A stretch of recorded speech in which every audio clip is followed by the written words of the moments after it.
ताज्या बातम्यांसाठी ABP माझाला subscribe करा आणि बेल आयकॉन प्रेस करा। सुशांत सिंग आत्महत्या प्रकरणामध्ये त्याची गर्लफ्रेंड रिया चक्रवर्तीची काल ईडीकडून चौकशी करण्यात आली। तब्बल 9 तास ही चौकशी झाली आणि यावेळी प्रामुख्याने मनी लॉन्ड्रिंग बाबत रियाकडे चौकशी करण्यात आली। रियासोबत तिची बिझनेस मॅनेजर असलेली श्रुती मोदी आणि रियाचा भाऊ शोविक हे सुद्धा ईडीच्या रडारवरती होते। दरम्यान आज सुशांतचा मित्र सिद्धार्थ पिठाणी याची देखील चौकशी होणार आहे। 1 एप्रिल 2019 पासून सिद्धार्थ सुशांत सोबत त्याच्या घरी राहत होता। सिद्धार्थनंच पहिल्यांदा सुशांतचा मृतदेह पाहिला आणि त्याची माहिती पोलिसांना दिली होती। गणेश ठाकूर आमचे प्रतिनिधी या संदर्भामध्ये अधिक अपडेट देण्यासाठी आपल्या सोबत आहेत। गणेश, काल रियाची चौकशी झाली आणि आज सिद्धार्थ पिठाणीची चौकशी होणार आहे, काय माहिती आहे? रियाकडनं तिचे bank accounts, income tax return, properties आणि कंपनी या सगळ्या बाबींबद्दल चौकशी केली गेली आहे।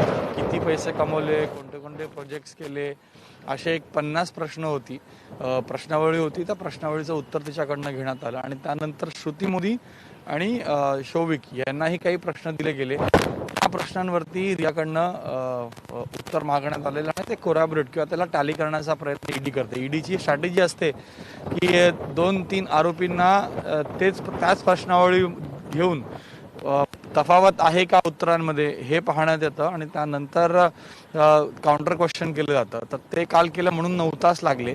मुळात रिया असं म्हटली आहे की रियानं लोन घेतलंय त्या बँकसाठी आणि लोन तिच्या आणि तिच्या आईच्या नावावर आहे आणि जॉईंट अकाउंटमध्ये संध्या चक्रवर्ती आणि रिया चक्रवर्ती जॉईंट लोन अकाउंटमध्ये हे पैसे आले आहेत बँकेकडनं।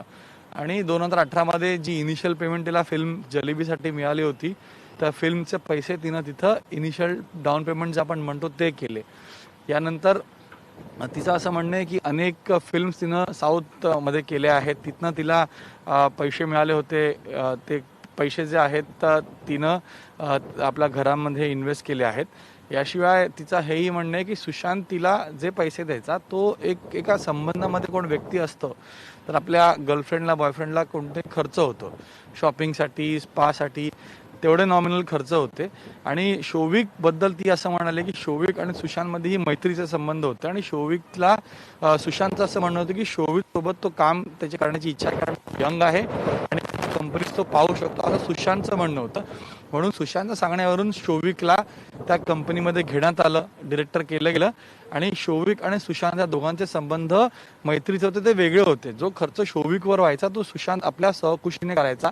फ्लाईटची बुकिंग म्हणा, हॉटेलचं स्टे म्हणा, सुशांत एक मित्र म्हणून शोविकच्या वरती ते खर्च करायचा आणि माझ्यावर जे खर्च झाले त्या संबंधात होतो म्हणून आम्ही शॉपिंगचे सगळं खर्च आहे तो केला। आणि 45 लाखाचं जे टूरबद्दल चौकशी सुरू आहे, युरोप टूरबद्दल, त्यामध्ये तिचं असं म्हणणं आहे की मी एक एन्डॉर्समेंट केली होती, त्या एन्डॉर्समेंटमध्ये मला जे पैसे आले होते किंवा त्या कंपनीनं त्या एन्डॉर्समेंटचे पैसेच्या ऐवजी मला युरोपचे एअर तिकीट जे आहेत ते बुक केले गेले आणि जे 45 लाख तुम्ही म्हणताय ते खर्च स्टे आणि इतर तिकडच्या फिरण्यामध्ये झाला होता जो सुशांतने केला होता। म्हणजे एअर तिकीट युरोप टूरचे तिने काढले आणि इतर खर्च सुशांतने केला असंही तिचं म्हणणं आहे।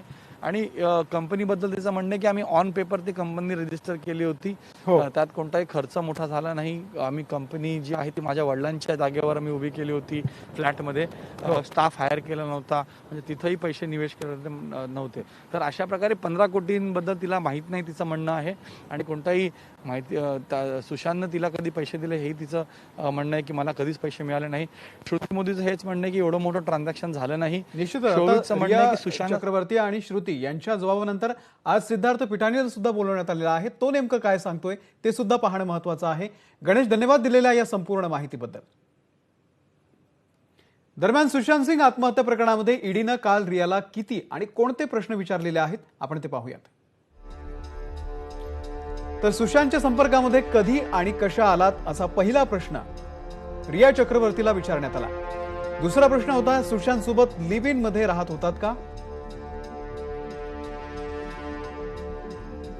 तिसरा प्रश्न सुशांतच्या घरी तुमच्या कुटुंबातील सदस्यही येत होते का। सुशांत सोबत व्यावसायिक संबंध होते का। सुशांतचं बँक खातं तुम्ही पाहत होतात का। तुम्ही सुशांतकडून मृत्यूपत्र बनवून घेतलं होतं. सुशांतनं गेल्या 6 महिन्यांमध्ये तुम्हाला कुठली भेट दिली होती? तुम्ही किती कंपन्यांमध्ये व्यवस्थापक आहात? किती बँकांमध्ये तुमची खाती आहेत? तुमची संपत्ती किती आहे? असे अनेक प्रश्न रिया चक्रवर्तीला विचारण्यात आले आहेत.